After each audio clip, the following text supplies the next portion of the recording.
board, so I'm gonna rank every goo in Reverend Insanity, starting with the Moonlight Goo. The reason I'm starting with the Moonlight Goo is because it's one of the first goo we're actually introduced to in Reverend Insanity, as it's the signature goo of the Goo Yu clan. And I'm gonna rank these based on the strengths of the goo and the weaknesses of the goo.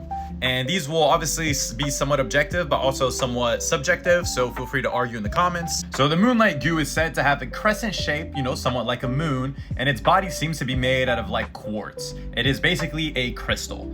And the purpose of this goo is to shoot out a moon blade. This moon blade has long range, it's sharp, and shoots in a straight line. It has a low primeval essence cost. It's also easy to use, so in the Goo Yu village, most of the youngins, that's their primal goo. It's gonna end up being the Moonlight Goo.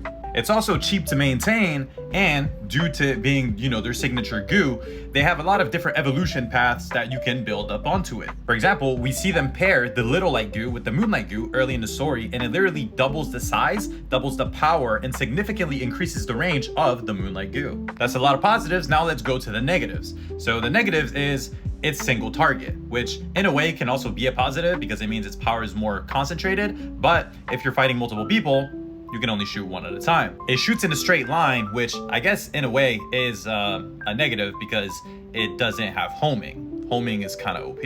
Also, due to it being a starter goo, it's not giga strong. If anyone's wearing armor, it's probably not piercing it. And one of the biggest weaknesses, and this is the reason that, for example, Feng Yuan does not want to use this, is that it's reliant and eats, you know, consumes moon orchids, which are exclusive to the Goo Yu clan. So if he were to use that Moonlight Goo as his primary goo and he leaves the clan, he will not be able to feed it later on down the line because they're the only people to have the moon orchids, because the Moonlight Goo is a reverse engineered goo. It is not naturally occurring. They're the only people who have it because they literally created it.